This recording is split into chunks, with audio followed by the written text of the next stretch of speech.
gamitin lamang base kung ano yung laman ng puso ko. Hindi dahil marunong ako, hindi dahil matapang ako. And sabi ko sa Panginoon, Lord, ito yung buhay ko. Hanggang may buhay ako, magpapagamit ako sa iyo. No? And purihin po ang Diyos dahil ngayong umaga pong ito, ako po ay gagamitin para magpahayag at ibahagi sa inyo ang mabiyayang salita ng Panginoon. Sino pang excited? Praise God, purihin po ang Diyos.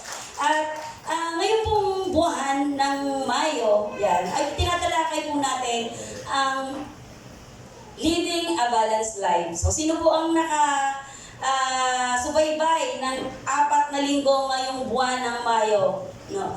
Ang una pong buwan ang unang linggo po na tinalakay natin yan. But living a balancing life. So, sa buhay natin bilang isang Kristiyano, hindi lang puro lagi Bible, no, hindi lang puro lagi spiritual. Napaka-mainam po at napaka-importante sa buhay ng bawat isa sa atin na namumuhay tayo ng balanse.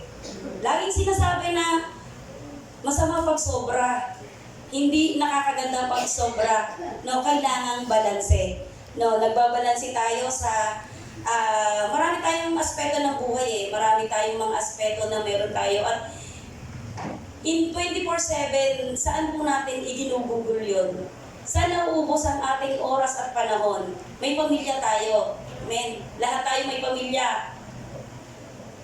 May ministry tayo. Praise God. May trabaho tayo. At mahirap kapag may bagay tayong hindi nakabalanse.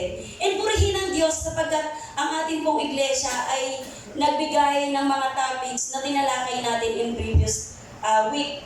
Noong una pong linggo, yan, tinalakay po sa atin ni Pastor Jack ang God first above all. So ito po ay makikita at napag-aralan natin mula sa aklat ng Matthew, chapter 6, verse 33. So lahat po ay very familiar sa verse na ito. So tinuro po dito ang mga karakter ng buhay na dapat meron tayo para magkaroon tayo ng balanseng pamumuhay bilang isang Kristiyano at mananampalataya. Ito po ay binahagi sa atin noong unang linggo ni Pastor Jack. Noong pangalawang linggo po ay mula sa aklat ng 1 Timothy chapter 4 verse 8 na ito po ay binahagi ni Pastor Per. So tinuruan tayo kung paano ba natin kailangang i-value ang ating physical. So hindi lamang spiritual na meron tayo na kailangan nating bigyan ng importansya, bigyan ng pahalaga, bigyan ng time, kundi yung mismong physical, yung physical na meron tayo, kailangan din natin pahalagahan. Praise God. At yun po ay isa sa kailangan natin balansihin. At ito po ay binahagi sa atin ni Pastor Jack. And ang pangatlo po, so ito po ay binahagi sa atin ni Pastor Rasol, ang steward of time and responsibilities. So tinuruan po tayo kung paano magkaroon ng buhay na balanse. Dapat ang buhay natin ay kapakipakinabang sa harapan ng Diyos. Na ang oras na ibinibigay sa atin ng Panginoon, na ang buhay na meron tayo, na ang talento na meron tayo, ay ginagamit natin kung saan nararapat. Ayun po ay ang dapat nag-glorify ang Lord sa ating buhay. Praise God. At nung last week po, ito po ay binahagi ni, bagaman wala po ako nung last week, so kami po ay nasa San Juan, dahil may kinasal si Pastor Jack. Ito po ay ang contentment and simplicity mula sa aklat ng Philippians. But anyway, ito naman po ay binasa ko at tinuro po dito kung paano tayo mamumuhay na may kakontentuhan, may kapayapaan, may kagalakan sa piling ng Panginoon kung ano ang meron tayo sa mga kasalukuyan. And this week, mga kapatid, we will talk about work and worship. Sino po dito ang working? Taas na po ang kamay. Working. Paano yung iba? Sa bahay lang. Alam niyo po ba na nagtatrabaho ka pa rin? So, ibig sabihin, walang hindi nagtatrabaho dito. May sahod man tayo or wala man, may rest day man or wala man, tayong lahat ay nagtatrabaho. Amen. Minsan nga, mas marami pa tayong trabaho pag nasa bahay compared sa trabaho. Naniniwala ba kayo doon? Kasi sa company, may break time ka, kakain ka, naka-aircon ka pa. Sa bahay, hindi mo alam kung paano mo tatapusin yung maghapon mo. Pagising mo pa lang, aligaga ka na, ihahatid sa school, pagbalik mo sa bahay, magluluto ka. Hindi mo na alam, minsan hindi mo 5 o'clock na, kulang pala yung 24 hours. No? So lahat tayo nagtatrabaho. So lahat tayo ay working. Pero we will talk about this time, work and worship. Praise God. At sino po ang nag-worship sa Lord? Pakitaas din nga po ang kamay. Praise God. So kaya po tayong lahat ay naririto, tayo po ay worshiper ng Lord. Praise God. Amen. So tayo po ay worshiper ng Lord. And this week po ay ating topic ay about the work and worship. Na ito po ay matatagpuan natin sa Book of Luke, chapter 10, verse 38 to 42. Ayan. So, ang ating pong basahin nga po natin ito. Ayan. So, pwede nyo po ba akong samahan? Basahin nyo po ang ating nasa screen sa verse na Book of Luke, chapter 10, verse 38 to 42. Malinaw po ba? So, sa mga 2020 vision dyan, sige po, 1, 2, 3, go! Jesus and his disciples were on their way. He came to a village where a woman named Martha opened her home to him. She had a sister called Mary, who sat at the Lord's feet listening to what he said. But Martha was distracted by all the preparations that had to be made. She came to him and asked, Lord, don't you care that my sister has left me to do the work by myself? Tell her to help me. Martha, Martha, the Lord answered, you are worried and upset about many things, but few things are needed, or indeed only one. Mary has chosen what is better, and I will not be taken away from her. Amen. Praise God, purihin po ang Diyos at pagpalain ng Diyos ang kanyang salita sa umaga pong ito. Ang storya pong ito ay hindi na bago sa ating lahat. So, very familiar ito sa ating lahat. And naalala ko lang palagi na palagi akong sinasabihan ng Martha. Nung pinost ako ni Pastor Dabto, ang Martha ng buhay ko. Yun. So, sabi nung katrabaho ko, bakit Martha? Ay wala naman ang pangalan mo. Anong ibig sabihin? Tuloy nag-share ako kung sino si Martha sa Bible. And naipasok ko yung gospel. So, ang istorya pong ito ay patungkol sa pagdalaw ng Panginoong Hesus sa tahanan ni Maria at ni Martha. So, ang dalawang ito ay magkapatid. Sinabi naman doon, nabanggit na ito ay magkapatid. At ang panahong ito ay panahon na naglalakbay. Pero hindi lang naglalakbay ang Panginoong Hesus that time. Hindi lamang para mamasyal, pumunta kung saan-saan, kundi sila ng panahon ito ay nangangaral ng salita ng Panginoon. Hindi man binanggit kung saan lugar yan, pero in other chapter, in other book, binanggit po ang lugar niyan sa Bethany, sa lugar, ang village siya sa English, di ba? Village. At ang relasyon ni Martha at ni Maria kay Jesus ay may malalim na relasyon, kung kaibigan siya. Kung mababasa niyo po sa John chapter 11, verse 5, mahal ng Panginoong Hesus si Martha at Maria at ang kapatid niyang si Lazaro. So magkakapatid sila. Ibig sabihin, hindi lang basta yung relationship nila. May relationship sila, kumbaga kaibigan. May malalim silang relasyon, kaibigan ng Panginoong Hesus ang magkakapatid na ito. At sinabi doon na mahal ng Panginoon ang magkakapatid na ito. And ang pagbisita ng Panginoong Hesus sa bahay ng dalawang ito ay hindi napadaan lang, kundi talagang dumaan, pumasyal, bumisita. Hindi siya parang hindi sinasadya, kundi sinadya talagang puntahan. Amen. And ang pagpuntang ito, likas naman talaga sa atin kapag may kaibigan tayo na pupunta sa bahay. Likas sa atin ang ipaghahanda. Maaring iba sa atin, ipaghahanda talaga katulad ni Martha. At ang iba naman sa atin, halika, upo tayo, ano bang pakay mo? Naalala ko yung nanay ko, pag may bumisita talaga, alam niya may pakay, alam niya pakay, may sadya, yan. May pakay siya, ay di nanay ko, iupo agad sa isang magandang upuan. Ano bang pakay mo? Lalo na kung ito ay hindi naman madalas, ibig sabihin may ano siya, may intention siya. may dahilan siya bakit siya pumunta. Hindi siya nagugutom, hindi siya kailangan ng pagkain kasi si Marta at Maria, nakita natin yung difference ng dalawang ito. At yan po yung blue font, no, ng ginawa ni Mary at ang ginawa ni Marta. So, kung i-compare natin ang dalawang ito, magkaiba po. Magkaiba yung kanyang response sa pagpasok ng Panginoon sa kanilang tahanan. Okay? Si Mary, agad naupo. Ayun, agad ay naupo. Itong si Marta, agad kumuha agad ng kardero, siguro ipinaghanda or ano man something, siguro naaligaga siya. At pagpasok ng Panginoon, di ba, hindi lang siya kasi sabi niya, kasama ng kanyang mga alagad. So, ibig sabihin, kaya siguro nataranta itong si Marta, hindi lang ang Panginoong Isus, siguro maaring or something lang. Kaya lang nakita niya na marami. So, hindi intention ni Marta na siya ay maupo, kundi ang iisipin niya, anong ipapakain ko dito. And alam nyo, sa karakter ng dalawang ito, sa magkaibang response ang ibinigay nila sa Panginoong Isus.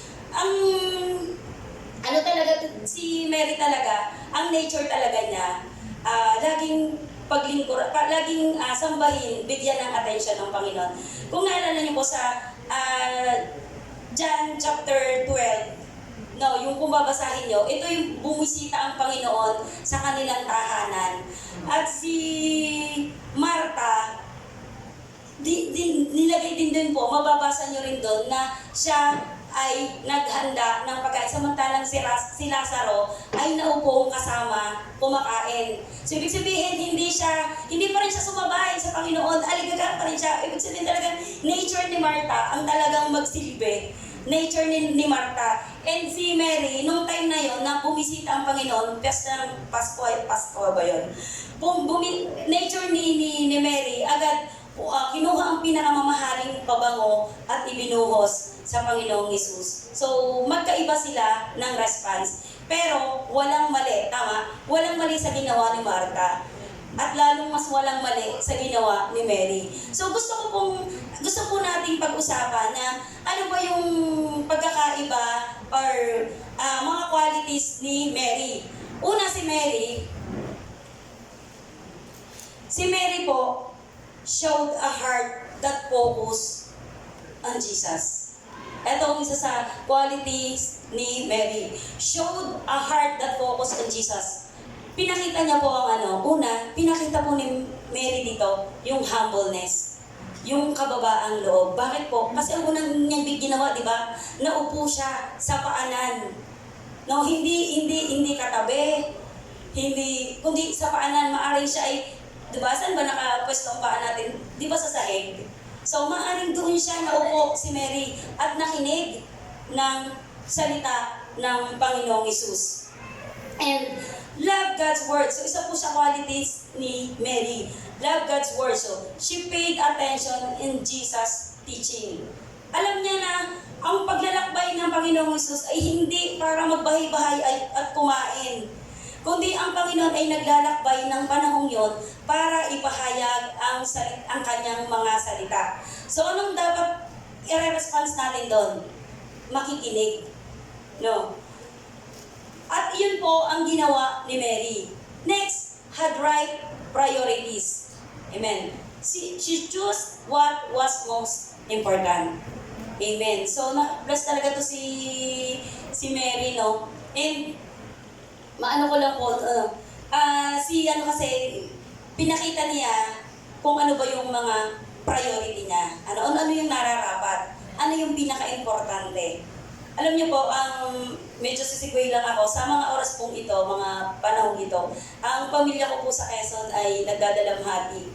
Kasi po yung pamangkin ko na umaattend dito, na nag-membership class din, ay kinuha na ng Panginoon. At maraming salamat po sa nanalangin sa kanya kasi siya po ay diagnose ng leukemia. Then, after session niya, nabuntis po siya. And sabi naman ng doktor, safe naman. And pagbubuntis niya po ay hindi alam na kambal pala. And then, nung nanganak po, nung Wednesday, hindi kinaya. Dahil siguro yung previous condition ng kanyang health. And praise God po, purihin po ang Panginoon. Buhay naman po yung kambal, maari, bagaman siya po ay kinuha na ng Panginoon. And hindi pa po kami nakakauwi ni Pastor Jack. Dahil nga po ngayon ay ako'y gagamitin ng Panginoon. So, bakit ko po naisabi ito sa puntong ito? So, dapat alam po natin kung ano yung ating dapat unahin. Maring, yes, kailangan ako ng pamilya ko doon. Nauna pa nga yung mga kapamangkin ko na galing Taiwan nandun na, pero ako na nasa loob niya, nandito pa rin ako. Pero praise God po dahil ang pangunawa ng mga kapatid ko ay hindi naman ganun kababaw at naiintindihan po niya. Sabi ko, hindi kami pupunta dahil kailangan namin unahin. Sabi naman ng Panginoon, di ba? Unahin ang kanyang kaharian. And naniniwala po ako na ang Diyos ay palagi magbibigay ng kapayapaan sa ating puso. So praise God po. So and like Mary, ginawa niya po kung ano yung nararapat. Nakita niya kasi kung ano yung purpose ng Panginoon, bakit siya pumasok sa tahanan eh. So, kung siya ay naghahayag ng salita ng Panginoon, kung si Jesus ay naghahayag, so anong kailangan ng response? Maupo, makinig, at ibigay ang attention sa Panginoon na nagbigay ng laan ng oras at panahon para pasukin ang kanilang tahanan. And next po is spiritual and thoughtful. No? She values time with Jesus more than many activities. Alam niya na hindi lang bahay nila ang naroon, marami but purihin na Diyos. Siguro maaaring nakita ni Mary na isa sila sa blessed dahil dinaanan, pinuntahan, pinasok ang kanilang tahanan ng Panginoong Hesus. Amen. And faithful and attentive. She focused on Jesus' presence. Amen. So napakasarap po sa pakiramdam kung tayo ay pupunta sa isang lugar. Maaring, siyempre masarap naman na ipaghanda. Siyempre masarap naman na makita na ikaw ay makakain. Pero alam niyo po, ang pinaka masarap na makita at maramdaman na ikaw ay talagang excited ang nadatnan mo kapag ikaw ay inupuan. Kumusta ka? Salamat sa iyong pagdalo. Ano bang iyong pakay? Ako'y handang makinig. Amen. And Mary, ginawa niya po yun. At habang si Martha naman showed a hardworking and serving attitude. Talagang nature talaga ni Martha ang napakasipag. At wala pong masama sa masipag. Praise God. So sino po ang masipag dyan? Masipag na hindi ko alam kung saan masipag. Oo, masipag. So, at sabi ng Biblia, di ba, ang tamad huwag pakainin. Diba? So praise God po, purihin ang Diyos sapagkat sa atin walang tamad. And like Martha, siya ay talagang ang puso ay palaging handa, palaging mag-serve. And nakikita ko nga ang puso ko at ang buhay ko dito kay Martha. Ewan ko ba, siguro talagang nature ko siya. Minsan pag may handaan siya, sabi ko hindi ako makingialam, pakain lang ako. Pero pag may nakita ko naghahandaan, ewan ko, parang pusa yung katawan kong pumupunta doon at magsandaw, parang gano'n. Nature kasi. So nature ni Martha yun. Si Martha po kasi, yan, anong ginawa? Hardworking. She was busy preparing and serving. And wala pong masama doon sa ginawa ni Martha. Hospitable. She welcomed Jesus into her home. Welcome din naman niya hindi naman niya pinalabas. Kundi kaya lang ang response ni Martha ay talagang hindi siya naupo. Kasi siguro maaaring na, nandiyan naman si Mary, sige, dyan na siya, ako'y maghahanda ng pagkain. And responsible. She cared about things that needed to be done. Yan. So, maaaring nakita niya rin ang pangangailangan ng Panginoong Hesus. Malayo ang nilakbay ng mga ito. Mga gutom ng mga ito. Mga malayo ang nilakbay. Kailangan ko maghanda ng pagkain. At paghanda ang mga ito. Baka gutom na, maaaring ganon. And kaya naging busy siya ng time na yon. So, yun ang response na ibinigay ni Martha sa Panginoong Hesus at kasama ng kanyang mga alagad pagpasok ng kanilang tahanan. And one of the characteristics or qualities of Martha is servant-hearted. She wanted to serve well. Ayan. So sabi ko nga, talagang nature talaga ito ni Martha. And sometimes worried and stressed. So, napansin niyo po kung ano yung naging impact kay Martha at saka kay Mary. Pero wala pong masama sa kanilang response nung tinanggap nila ang Panginoong Hesus sa kanilang tahanan. So, maaaring iba yung impact sa response na ibinigay ni Mary, maaaring iba naman yung impact sa response na ginawa ni Martha. And gusto ko pong mag-focus sa isa sa characteristic or qualities ni Martha. Sometimes worried and stressed.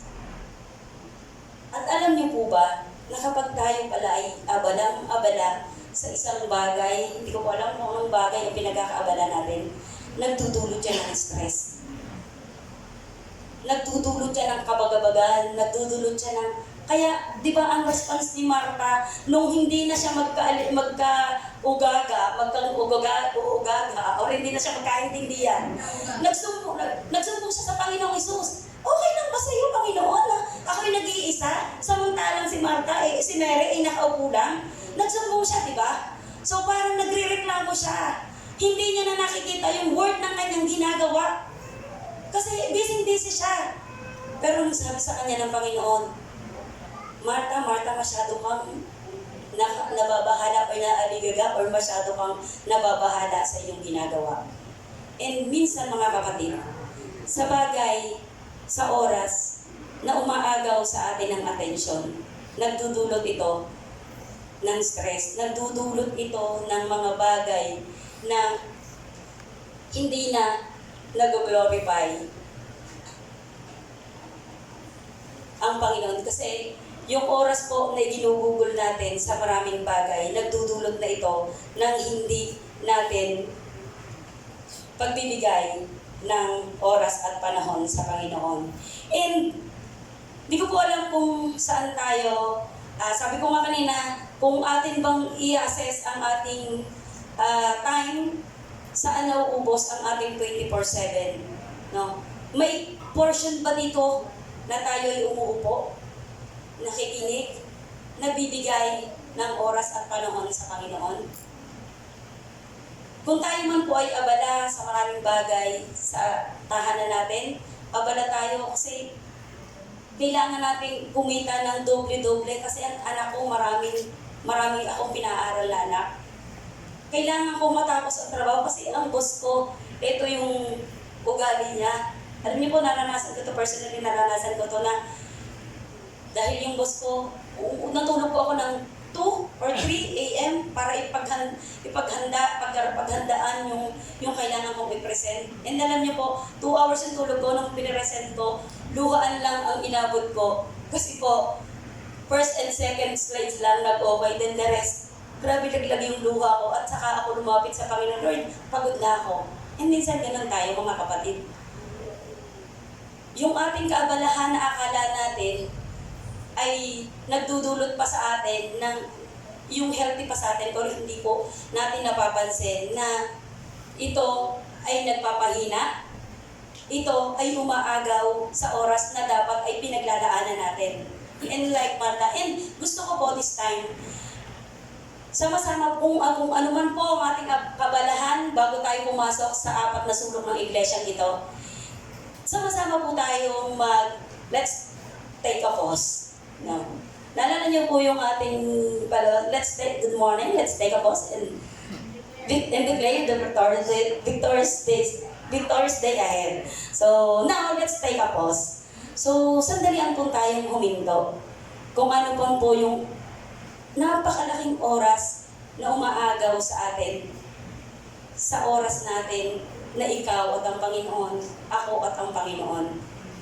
Sama-sama po tayong huminto sa oras na ito at pag-aralan natin kung ano po yung nais sabihin ng Panginoon. Hindi po palaging, akala lang natin, abala tayo sa ministry, pero hindi natin alam na yung oras at focus natin sa Panginoon ay naaagaw na ng ating ministeryo, na hindi na tayo nagbibigay ng quality time sa Panginoon. Sinasabi natin, Lord, para mas lalo mo kong i-bless, magpapakasipag ako. Pero hindi po natin alam na ito po ay hindi na nagdudulot sa atin ng quality time between you and the Lord. Now, let's take a pause. P, yan. So, 5 po ang nais ko pong ibahagi ngayon. Nakatulad, kung maaring katulad po tayo ni Martha na nag-aaligaga, abalang-abala, nababahala, nag-iisip, now, gusto ko pong sama-sama nating pakinggan ang salita ng Diyos. So, priorities God's presence. No? And ito po yung ginawa ni Mary. Siya po ay nauupo sa paanan ng Panginoon at naghintay ng sasabihin, nakinig ng sinasabi ng Panginoon.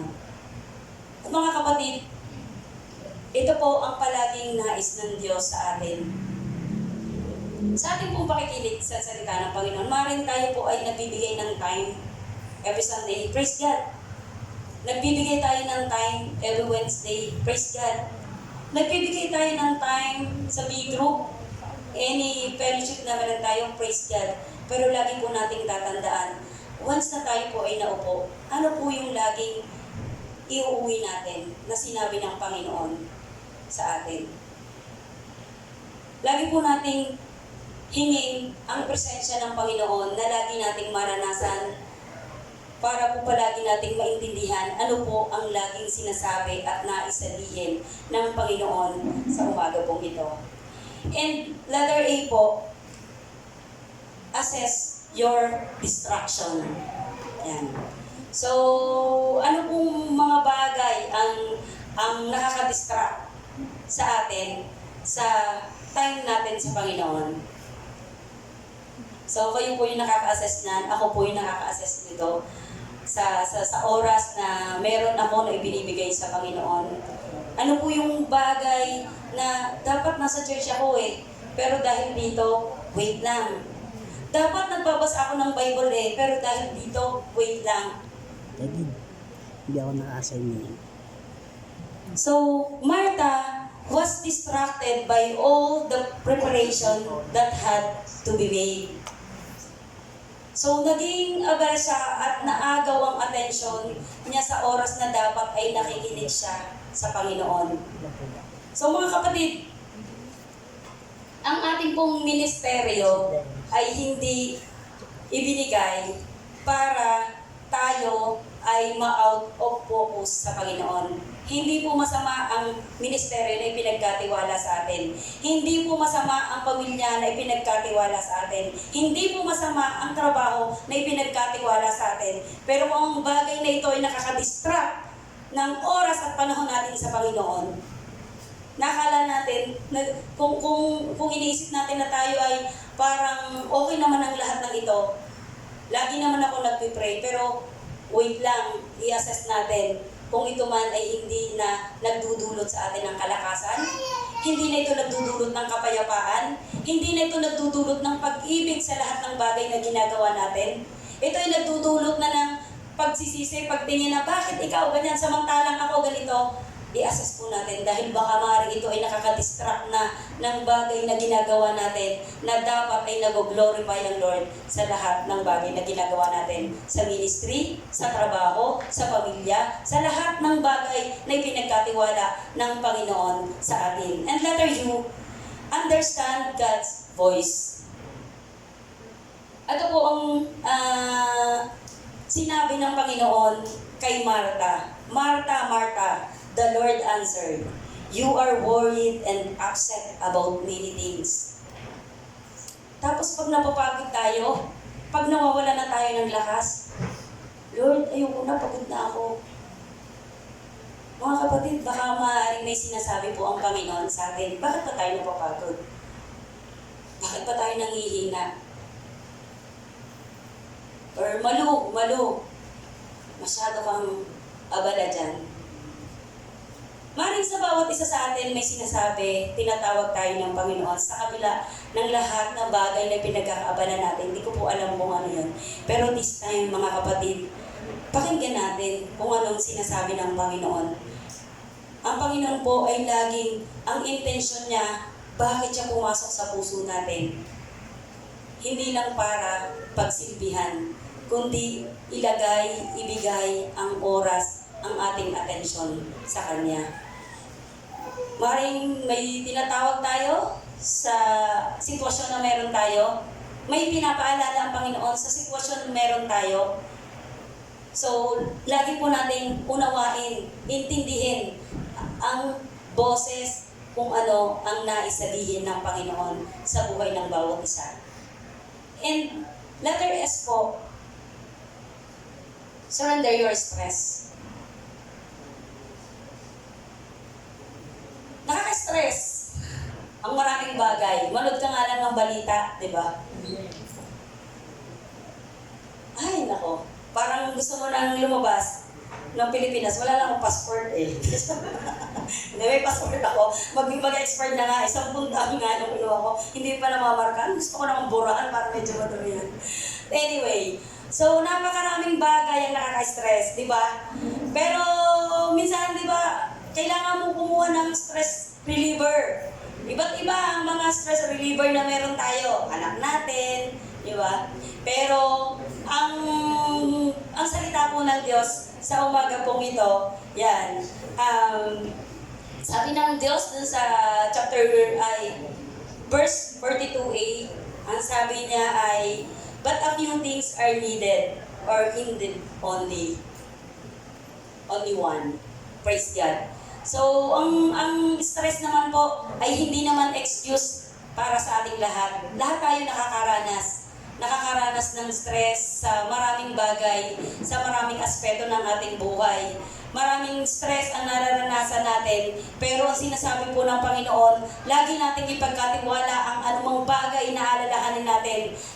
Sobrang taas ng bilihin, ang hirap ng magpaaral, ang hirap ng kumain sa buong maghapon kasi hindi mo alam kung paano pagkakasyahin ang 500 pesos na makakakain ko sa umaga, tanghali, hapon. Kasi sa sobrang taas ng bilihin, nakaka-stress. Diba? Hindi mo alam kung maaari lamang ang trabaho mo, dalawahin mo, ang gabi gagawin mong umaga, ang umaga gagawin mong gabi para matustusan ang pangangailangan na meron tayo. Kasi kulang at kulang at kulang. Yun ang mundong ito. Pero tayong mga Kristiyano, ano pong pangako ng Panginoon? Katulad ng sinabi sa atin, itinuro sa atin nung unang linggo, na para tayo magkaroon ng balansing pamumuhay, no? Para magkaroon tayo ng tunay na walang maaaring alalahin na nandyan eh. Pero ang pangako po ng Panginoon sa buhay ng bawat isa, kung lagi po tayong magdudwell sa kanyang pangako, magkakaroon po tayo, yung stress na meron tayo, magkakaroon tayo ng buhay ng may kapayapaan, buhay ng may kagalakan, buhay ng mayroong pag-ibig. Amen? At buhay na lagi tayong sagana. Hindi man sagana sa maraming bagay, pero ang buhay na meron tayo na inilalaan ng Diyos, araw-araw ng may kapayapaan, may kagalakan. Amen? Ito po ay buhay na malayo sa stress. No. Yes, given yan, pero sinasabi ko po dito, once na palagi tayo ay nasa presensya ng Panginoon, kapayapaan, kagalakan, at pag-ibig ang patuloy nating nararanasan. Praise God. So, surrender your stress. Ano man yung ating pinagkaka-stressan sa iba't ibang sitwasyon ng ating buhay, isurrender natin sa Panginoon. Ibigay natin sa Panginoon. Amen? And, letter E po, engage with eternal things. At ito po yung ginawa ni Mary. Anong sinabi sa kanya ng Panginoon? Pinili ni Mary ang pinakamainam at hindi ko ito aalisin sa kanya. Mga kapatid, ang Panginoon po ay pumasok sa puso natin para patuloy nating maranasan ang pangako niya na pangwalang hanggan. Amen.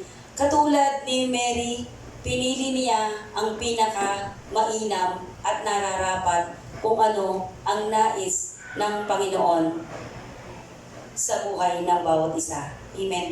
So, mga kapatid, ito lang po yung nais kong ibahagi, nais ituro ng Panginoon sa buhay ng bawat isa sa atin, na lagi tayong huminto tayo sa mga bagay na ating pinagkakaabalahan at ginagawa, at ibigay ang oras at panahon sa Panginoon na nararapat na para sa Kanya. Amen. So, as a conclusion po, di ba, bilis?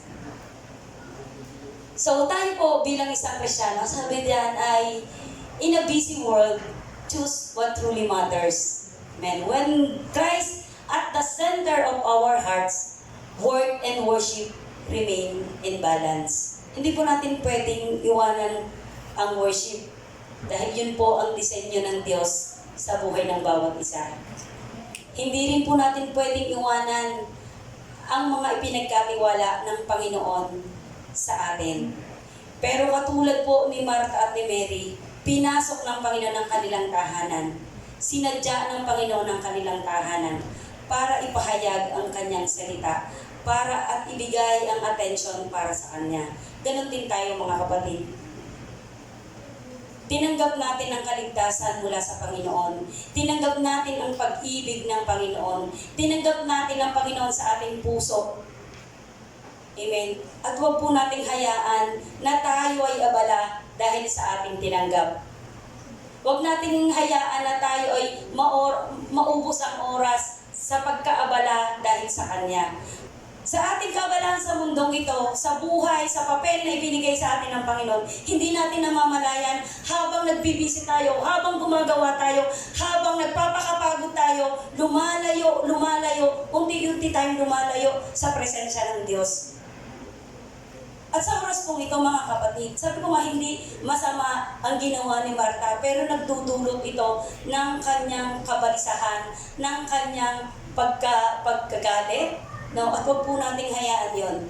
Kundi ang Panginoon ay pumasok sa puso natin, tinanggap natin ang Panginoon, hindi para magpagkaabalahan siya at malayo sa Kanya, kundi tayo ay maging abala, gumawa kasama niya. Sapagkat ang nais po ng Diyos, alam niyo po, ang pinakagusto at nais ng Diyos, kaya siya ay pumasok sa puso natin. Yung oras, yung panahon natin, yung pag-worship natin sa Kanya, yung may kalidad na oras sa Kanyang harapan, yung kalidad na oras nandun tayo sa Kanyang paanan, nakikinig, Panginoon, ano pong gusto mong sabihin sa akin? And this time mga kapatid, gusto kong ihinto natin ang ating oras at ilaan ang oras na matagal na hinihintay ng Panginoon sa buhay ng bawat isa. Ito po yung oras na nais at gustong-gusto ng Panginoon sa buhay ng bawat isa.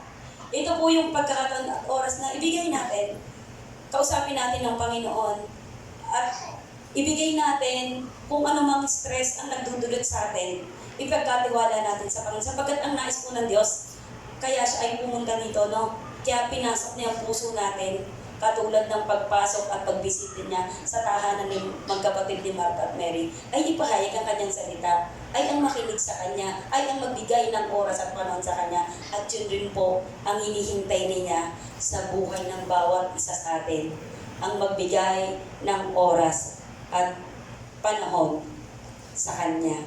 Praise God. And dito po ako magtatapos. Don't let the urgent replace the important. Amen. Maraming bagay na importante sa buhay ng bawat isa. Yes, importante trabaho. Yes, importante ang pamilya. Hindi naman po natin sinasabi na hindi importante yan. Pero may mas importante pa po dyan. Yun ay ang oras na tayo ay maupo sa harapan ng Panginoon, damahin ang kanyang presensya, pakinggan ang kanyang tinig, ibigay at ipagkatiwala natin ang lahat ng bagay na ating alalahanin. Praise God po, purihin po ang Panginoon sa umaga pong ito. Palakpan po naman natin ang Panginoon. Praise God.